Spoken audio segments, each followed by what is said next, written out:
bem-aventurados os que são mansos e pacíficos. Ninguém consegue ser manso e pacífico se não tiver a paz dentro de si. E Kardec, ele pegou, no estudo do Evangelho, do capítulo 5 até o capítulo 10, ele pegou esse hino de amor e de paz, que são as bem-aventuranças que Jesus trouxe para a gente, quando naquela tarde ele sobe o monte e olha para aquela humanidade necessitada, sequiosa, precisando muito, e ele começa a ensiná-los, dizendo: bem-aventurados os que são mansos, bem-aventurados os que são pacíficos, pois dele é o reino de Deus, né? Deles é o reino dos céus.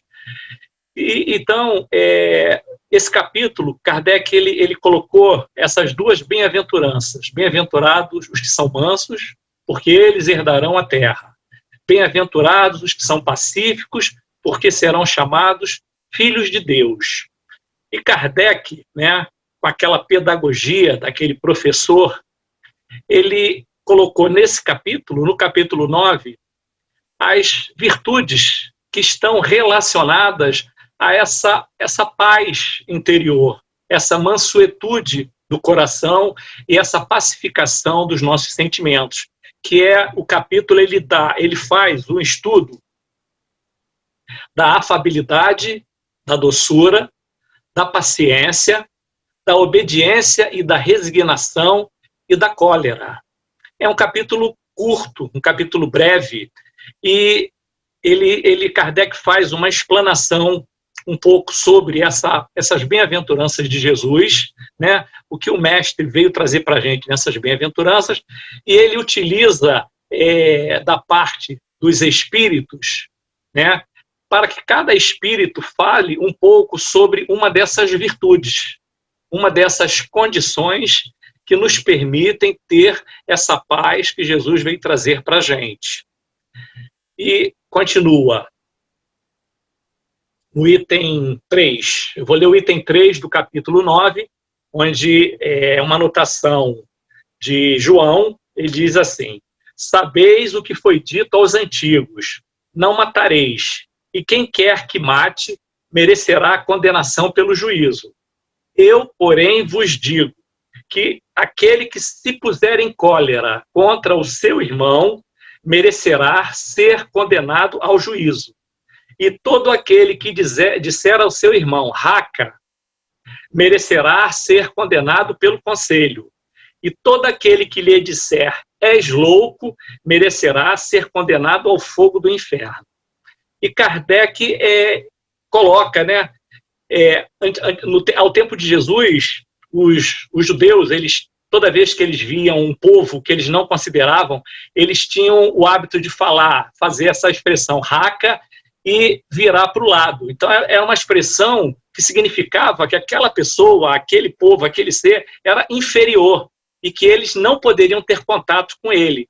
Então, Kardec diz: por que uma palavra, né, tão simples mereceu de Jesus uma condenação tão forte, né, a ponto de dizer que aquele que for descortês com seu próximo pode ser merecido de ir ao inferno, de ir ao juízo, ser condenado? Por que isso? Aí Kardec sabiamente coloca para a gente: porque tudo aquilo, né, na verdade, quando Jesus dizia para os fariseus, são túmulos caiados de branco por fora, mas por dentro estão cheios de podridão.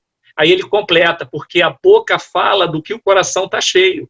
Então Kardec coloca que a palavra ofensiva, que ela é colocada, ela vem do sentimento interior daquela pessoa. Então a gente acaba manifestando aquilo de que a gente realmente pensa, aquilo de que realmente a gente tem dentro da gente. Então, por isso, essa condenação tão forte de Jesus, para que a gente pudesse o quê? Policiar as nossas manifestações ao próximo, aquele que está junto ao caminho, aquele que está ao nosso lado, para que a gente possa... É difícil, né? É difícil porque nós ainda temos muitos erros, a gente ainda tem muitas fraquezas, a gente ainda tem muitas dificuldades em praticar essa mensagem tão simples de Jesus, para que a gente possa o quê? merecer essa paz interior, porque a paz ela não vem de fora para dentro, ela vem de dentro para fora, a gente cria essa paz. E Kardec vem trazendo nesse capítulo em questão, sobre a instrução dos espíritos, ele vem falando sobre a afabilidade, a doçura, a obediência, a resignação, a paciência e a cólera. E o que os espíritos colocam? O que é a afabilidade e a doçura? Ser afável, ser doce. A própria expressão já diz o que significa isso. É você ser o quê? Benevolente. Benevolente com o teu próximo.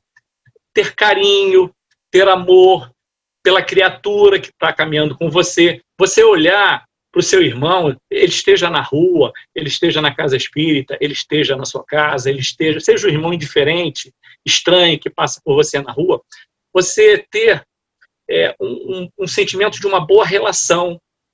Não é aquele doce que sai dos lábios que a educação nos dá, né? Mas que às vezes o coração não toma parte naquilo. Mas a gente não consegue enganar Deus. Então, isso tudo é um exercício, né? A gente está ainda tentando conquistar essas virtudes que a gente ainda não conseguiu pelas próprias dificuldades que a gente tem. Então, ser afável e ser doce, né, significa também ser mais tolerante, ser mais paciente. Então, na verdade, esse capítulo, ele fala dessas virtudes, né? Não a cólera como uma virtude, mas a cólera como um defeito. Mas a afabilidade, a doçura, a obediência, a resignação, a paciência. Os espíritos dizem que a paciência é a mãe de todas as virtudes. Nela a gente vai conseguir encontrar o caminho para que a gente possa trilhar na nossa evolução como um espírito que está realmente evoluindo, que está tentando vencer as suas dificuldades e pô-las em prática, porque a gente até tem a teoria, a gente que teve a oportunidade, essa bênção de ter conhecido nessa nossa encarnação a doutrina espírita, né? Essa doutrina que ela não só diz por que nós estamos aqui, também diz para onde nós vamos e como a gente deve alcançar, que objetivos são esses. Então, ela nos dá essa possibilidade da gente trabalhar essas nossas dificuldades e, através do nosso processo de crescimento interior, a gente conseguir ter essas virtudes como uma conquista do espírito, que é uma conquista indelével, você não perde ela. Aí Kardec continua no item 2, a obediência e a resignação. Eu acho essa definição que os espíritos trazem, eu vou até ver qual é o espírito que fala. Lázaro, o espírito Lázaro em Paris, 1863, ele fala que a obediência é o consentimento da razão. Então, a obediência é o consentimento da razão. Então, a nossa razão, o nosso bom senso nos diz para que a gente tenha obediência com relação àquele fato ou àquela situação. E ele diz que a resignação é o consentimento do coração. Então, são duas forças ativas que carregam o fardo das provações. Porque o orgulhoso e o egoísta, ele não consegue ser obediente e não consegue ser resignado. Porque a obediência, ela diz na sua razão. Então, eu entendo, né? E nisso a doutrina espírita é pródiga e nos dá esclarecimento, eu entendo por que eu preciso aceitar aquela dificuldade. E a resignação, que é um processo do nosso coração, nos dá as condições de suportar aquela dificuldade. Aí a pessoa às vezes fala, né? Ah, espírita gosta de sofrer. Não, o espírita não gosta de sofrer. Ninguém gosta de sofrer. O espírita sente todas as dores que as pessoas sentem numa dificuldade, né? Num processo de doença, na perda de um ente querido. Aonde mais você precisa ter a obediência e a resignação do que na perda de um ente amado? Então, a gente não gosta de sofrer. Só que essa obediência, que atende à nossa razão, nos explica que aquele ser que partiu, ele não desapareceu. Porque a doutrina espírita nos diz que somos espíritos eternos. que a única coisa que aconteceu foi uma mudança de faixa de vibração daquele ente querido. Então, a razão nos explica isso. Então, eu consigo aceitar. E a resignação, que é o meu sentimento, me permite perceber que Deus, que é nosso Pai, não vai fazer nada de mal para a gente. E não vai nos dar nada que a gente não possa suportar. A nossa cruz vai ser proporcional ao nosso esforço, à nossa capacidade de conduzi-la. Então, Lázaro, esse espírito, quando diz que essa obediência e resignação, eu acho essa de difícil pôr em prática, né? Porque você tem ser obediente, às vezes, é contra-intuitivo a você mesmo, porque isso vale para a sua vida de relação, isso vale para o seu trabalho, isso vale para a sua saúde, para as suas perdas, vale para a sua vida como um todo. Então, tentar ser obediente, tentar ser resignado, não é ser Maria vai com as outras, não é ser sem ação. Não, a gente precisa ter uma ação, até uma ação positiva. Ser resignado é compreender, ser obediente é entender a necessidade daquilo.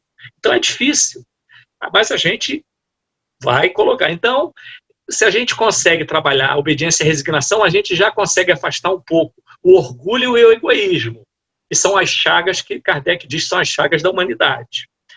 E aí vai o item 3. Aí o outro irmão aqui fala sobre a cólera. O irmão que fala é um espírito protetor. Ele fala que a cólera é filha do orgulho ferido. Por quê? Porque você se sente encolerizado com alguma coisa quando você acha que não merece aquilo. Ou porque aquilo, quem fez aquilo não podia ter feito com você, como se você fosse um ser à parte da criação. Como se você fosse alguém que não estivesse sujeito a todas as vicissitudes. Então, como resposta ao seu orgulho ferido, a gente, em geral, tem as nossas manifestações de cólera. Que os espíritos nos dizem que se nós pudéssemos sairmos do próprio corpo e olharmos a nossa manifestação naquele momento, a gente se envergonharia daquilo que nós estamos fazendo. E continua o amigo dizendo que a cólera ela tem um outro lado, ela faz com que a gente se ache superior às outras pessoas. Que a gente acha que nós não podemos passar por aquilo porque nós somos assim um ser à parte da criação. Qualquer coisa que venha atingir o nosso orgulho, a gente acha que está sendo rebaixado, a gente está sendo inferiorizado, a gente está sendo menosprezado. Então, a gente se lança a essa manifestação da cólera. Então, o amigo diz que nessa manifestação da cólera, o homem ele se atira, ele se joga na sua natureza mais brutal, descontando, às vezes, nos objetos, às vezes nas pessoas, né, às vezes fisicamente, às vezes pelo verbo que machuca, que fere. Então, o amigo diz que a cólera ela tem um outro lado ruim, que ela impede que aquele que a ela se permite manifestar não faça o bem. Até porque é difícil imaginar alguém com manifestações de cólera se prestar a fazer o bem. E muito pelo contrário, o Espírito diz que não só impede da criatura praticar o bem, como estimula ela a praticar o mal. E, além disso, toda a prática do mal, ela é o quê? Ela é contrária à caridade. Ela é contrária à humildade cristã. Então, ao contrário das virtudes que o capítulo trata, a cólera a gente deve enxergá-la como um defeito que a gente deve combater, né? Combater, não sendo orgulhoso, não sendo egoísta, não se achando melhor do que as pessoas, a gente vai poder aceitar a opinião de alguém que é contrária. Pode ser um chefe, né? Pode ser um amigo, pode ser uma pessoa na casa espírita, né? Entender que, às vezes, aquela crítica ela é bem-vinda, que a gente pode tirar daquela crítica algo de positivo, desde que a gente não permita uma reação nossa violenta, uma reação de cólera, desde que a gente permita nos acharmos não superiores aos outros, mas irmãos que estamos caminhando para essa luta. Aí temos o item 4. Alguém caiu aí? Alô? Oi, estamos ouvindo sim, Jorge. Estamos ouvindo. Desapareceu aí. E aí vamos aqui no item 4 do capítulo. O Kardec ele aborda a paciência. Inclusive, se nós formos no Evangelho, esse item, a paciência, Chico Xavier diz que o espírito que diz aqui, espírito amigo, é Joana de Ângeles. Então, esse espírito amigo que fala sobre a paciência, em Abre, 1862, é Joana de Ângeles, né? Que dá essa orientação. E é uma página muito bonita, porque ela fala da paciência, uma virtude, essa bela virtude. Se você for procurar no dicionário, né, no Aurélio, o que é paciência? Ele diz que a paciência é a perseverança tranquila. E o que é ser perseverante? É ser persistente, é estar sempre, né? Então, paciência é estar sempre num estado de alma tranquilo. Então, a gente já vê que não é fácil. Estar tranquilo dentro da nossa vida, né, dentro das coisas que estão à nossa volta, nem sempre é muito simples.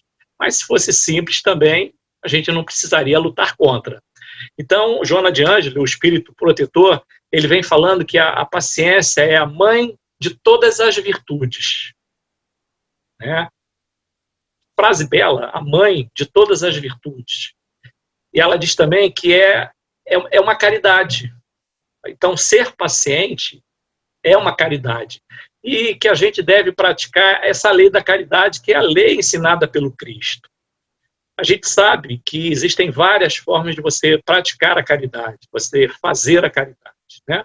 Pode ser a caridade material, que é importante, porque aquele que tem fome tem pressa, aquele que tem frio tem pressa, aquele que tem sede tem pressa, e aquele que está sozinho também tem pressa. Mas existe uma outra caridade, que é a caridade moral, que é a caridade não dos seus bens, né, do dinheiro que você tira e dá, mas do seu tempo, da sua atenção, do seu carinho. Essa, a Joana de Ângeles diz, o Espírito Protetor diz que essa é uma das mais meritórias. E a outra, mais meritória ainda, é perdoar todos aqueles que Deus colocou em nosso caminho para que sirvam, né, que às vezes são instrumentos de tropeço para a gente, instrumentos de sofrimentos, instrumentos de dificuldade, né, às vezes provas na família, prova no trabalho, né, as dificuldades que as pessoas às vezes têm nas suas vidas de relação, às vezes até dentro da casa espírita, às vezes ser um pouco incompreendido, se achar um pouco injustiçado. Então, quando você começa a tentar exercer, né, essa virtude, praticar essa virtude, que é a paciência, a gente começa a avançar. E é muito comum a gente ouvir as pessoas falarem, às vezes, depois de um certo momento de cólera, né, ou de explosão, falar, pô, perdi a paciência, você me desculpe. O que não é verdade, né? A pessoa está enganada, porque se a paciência é uma virtude, toda vez que você conquista uma virtude, ela é uma conquista do seu espírito. Você não perde uma conquista. Então, na verdade, você não perdeu a paciência. Você ainda não conseguiu assimilar, você ainda não conseguiu interiorizar dentro de você, colocar aquilo como uma coisa normal para você, como uma virtude. Então, a gente ainda não conseguiu. Até porque não é fácil, não é simples, né? Mas a gente deve nos esforçar para isso. E a irmã fala assim, deixa eu pegar aqui.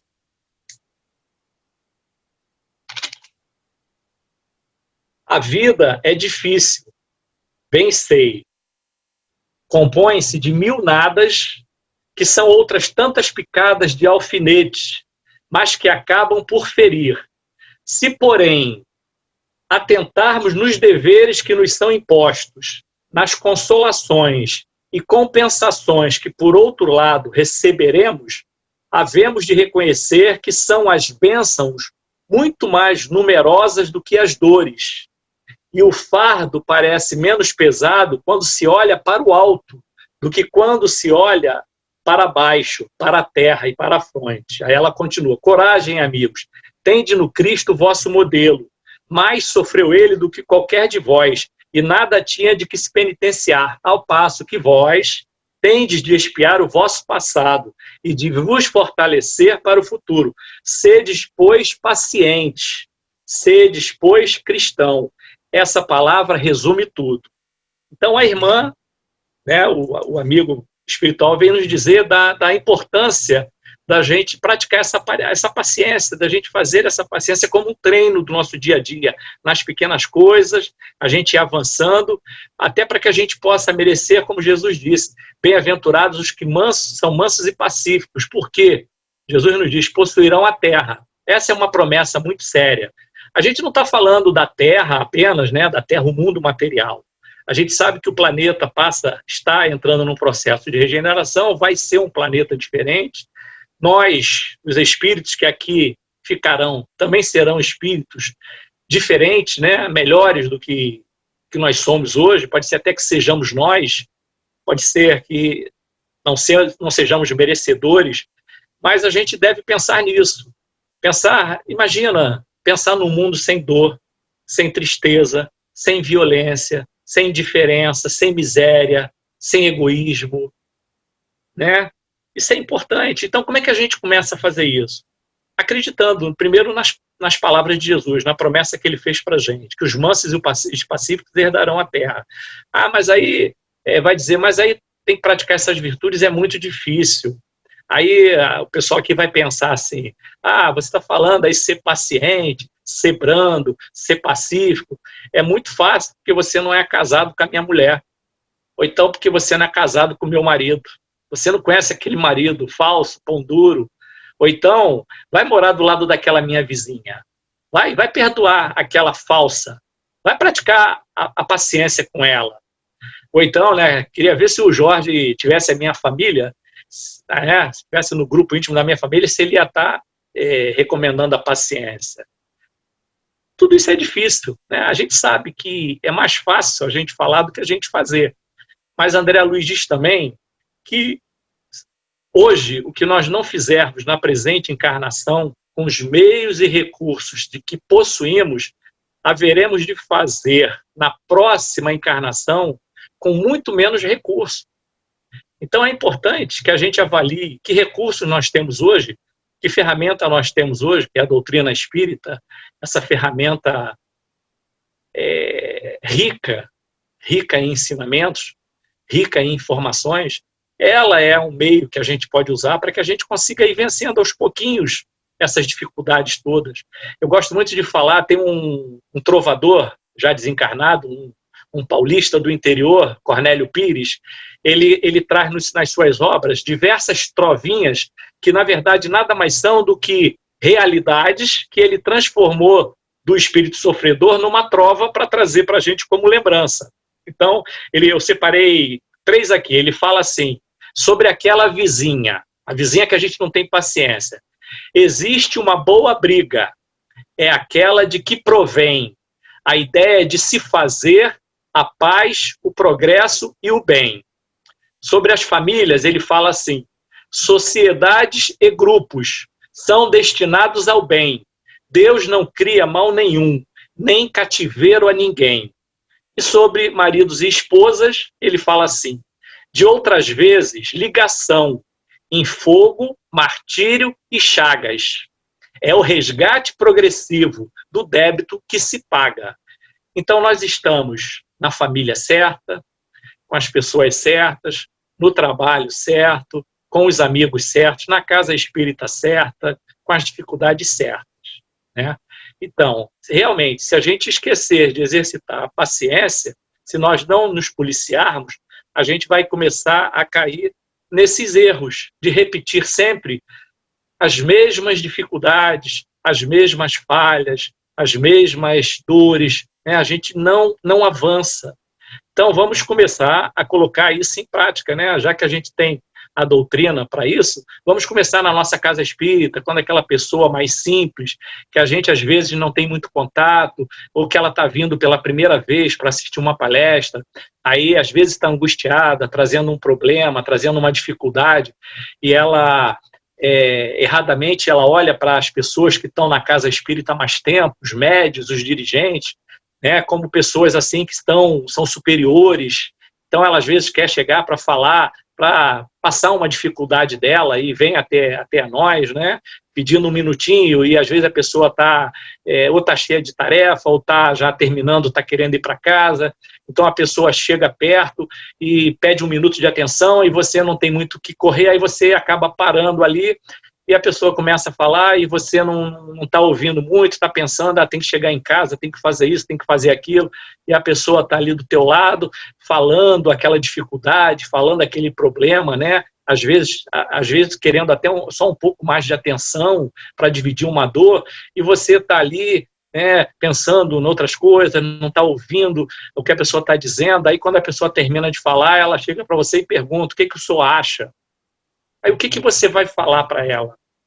Você não prestou atenção devida, você não a olhou com caridade, né, com benevolência, você não a olhou de uma maneira diferente, porque você estava tão preocupado que a gente chega correndo e sai correndo. Aí o que você vai falar para ela?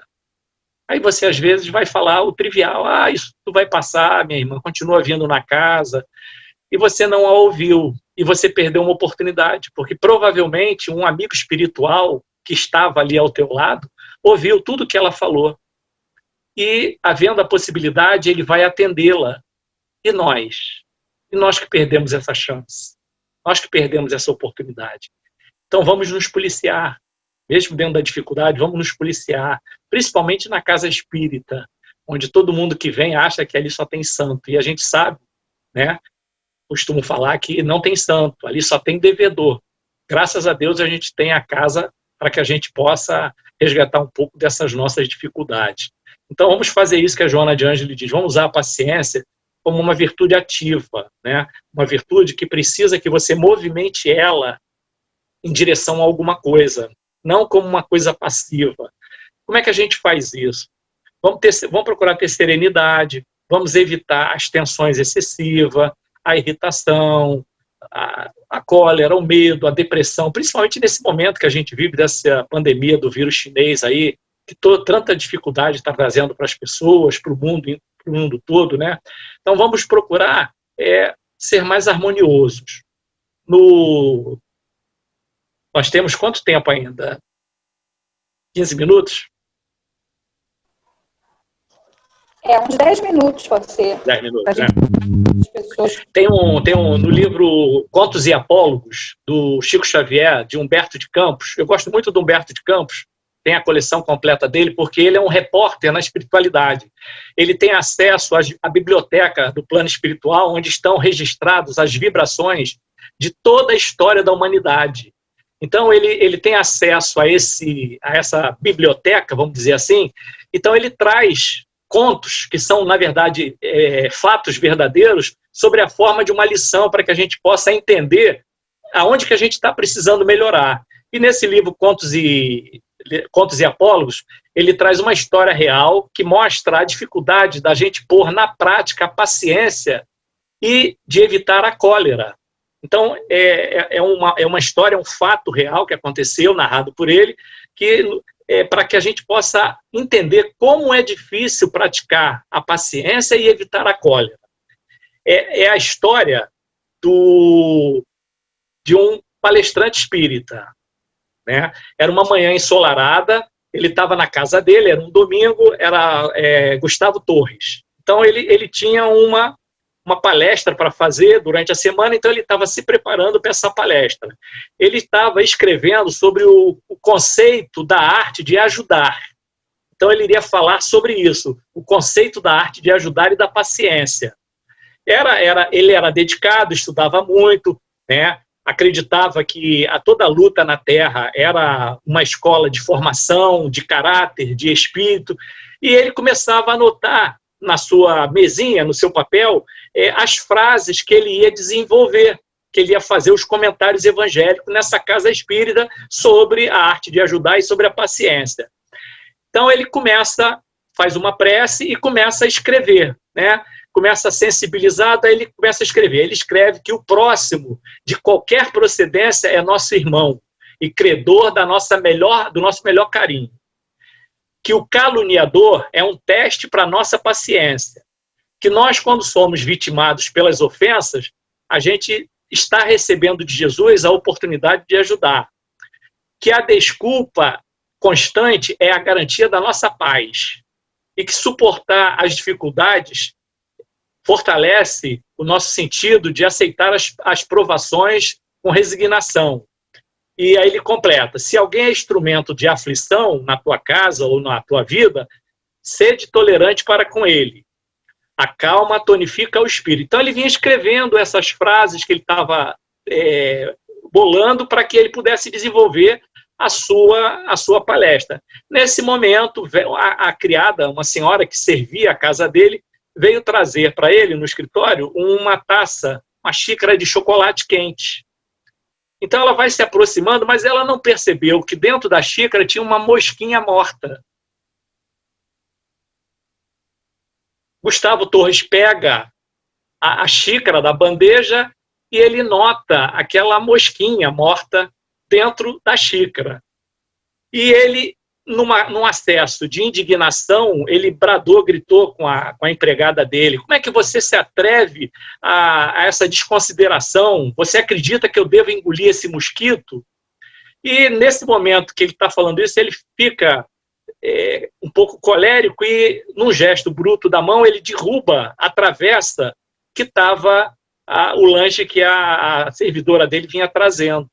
E ele não para por aí, ele continua irritado. Aí ela vira para ele e fala: mas olha, eu só me desculpe, a minha vista não anda muito boa, no que ele fala para ela. Então eu não preciso de empregado inútil. Então o Gustavo, né, o Torres, o conferencista da arte de ajudar, muito aborrecido, ainda naquele estado terrível, ele escuta um estrondo através da janela do seu escritório. Era um caminhão que, descendo a rua onde ele morava, o motorista, por um momento, perdeu a direção e bate no seu muro, entra pelo seu muro. E ele olha pela janela e vê aquele caminhão dentro do seu jardim e sai porta fora gritando como um louco, né? Criminoso, o que tu fizeste? Criminoso, destruíste meu muro. E aí o motorista desce meio tonto, né, e pede para ele desculpa, diz: olha, eu vou pagar todos os danos, é que eu estou com um problema de doença na minha casa, eu me distraí. Aí ele: desgraçado, eu vou chamar a polícia. E entra raivoso, né, e começa a chamar a polícia realmente. E nisso que ele está chamando a polícia, ele começa a ouvir umas crianças gritando. Quando ele desce, sai de novo para sua casa, ele tinha um jardim de cravos e as crianças estavam olhando o acidente, tinham entrado dentro do seu terreno e estavam pisando os cravos que ele cultivava no jardim.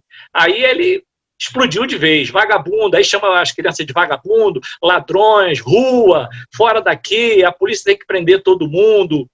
E nisso os policiais chegam, né, e começam a tomar conta da situação, e ele, muito irritado, se retira, entra para sua casa, vai para o seu gabinete, senta à mesa onde, momentos antes, ele trabalhava, vê um destacado folha de papel, onde ele havia escrito a última frase do seu estudo, aspas: quando Jesus domina o coração, a vida está em paz. Então, nesse momento, ele recebe como um jato de água fria e lê de novo: quando Jesus domina o coração, a vida está em paz. Então, ele se joga na cadeira, envergonhado, e pega novamente aquele papel, lê novamente aquela frase que ele havia escrito poucos minutos antes. Então, naquele momento, ele reconheceu quanto é fácil você ensinar com as palavras e quanto é difícil de você exemplificar com as suas atitudes, com seus atos, com seu proceder. Aí, não é só o Gustavo Torres. A gente pode se ver dentro que não é uma história, é um fato, né? Então é algo que aconteceu realmente com esse personagem, né, Gustavo Torres. Para a gente encerrar, eu separei, eu fiz uma anotação de punho de algumas coisas que a gente pode fazer, mesmo sendo difíceis, para a gente tentar não perder essa paciência, não entrar em cólera, não ficar com raiva, não perder o nosso controle. O primeiro passo é a gente compreender o que está acontecendo. Perceber por que aquilo aconteceu comigo. O que eu fiz para que aquilo acontecesse? Por que as pessoas agiram daquela maneira comigo? Mas isso com simplicidade. O segundo passo é a gente manter a realidade. A gente não transformar aquilo num cavalo de batalha, achar que aquilo é o fim do mundo, não dar mais valor àquilo do que realmente aquilo tem. O terceiro passo é a gente movimentar recursos que a gente possa usar para vencer aquela situação. Não com a crítica, mas entendendo. Se você entende o problema, percebe por que ele ocorreu, fica mais fácil. Não significa que é fácil, mas fica mais fácil para você, pelo menos, não explodir. Né? E, às vezes, cometer uma injustiça, cometer um ato que você, às vezes, vai se arrepender. Quantas pessoas cometem crimes no momento de desatino e comprometem toda a sua encarnação? Então, vamos fazer como Jesus disse. Bem-aventurados pacíficos, porque serão chamados filhos de Deus. Tá? Para que a gente possa... Eu quero terminar aqui com uma passagem de Hahnemann, quando ele fala sobre a cólera, ele diz assim: compenetrai-vos, pois, homens, de que o homem não se conserva vicioso, senão porque quer permanecer vicioso, de que aquele que queira corrigir-se sempre o pode. Do outro modo, não existiria a lei do progresso para o homem, porque o corpo não dá a cólera àquele que não tem, do mesmo modo que não dá os vícios para aqueles que não os possuem.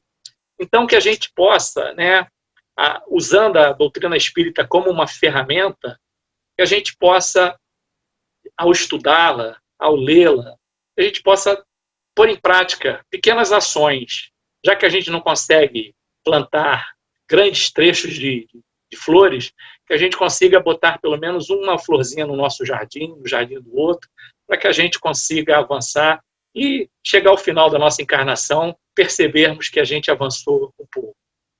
Que Jesus nos abençoe, nos oriente. Obrigado aí, que a paz de Jesus esteja conosco, que essa paz que você leu no início, a paz de Jesus possa estar junto aos nossos corações, aos nossos entes queridos, do nosso Brasil e do mundo que precisa muito dela no momento. Graças a Deus. Obrigado.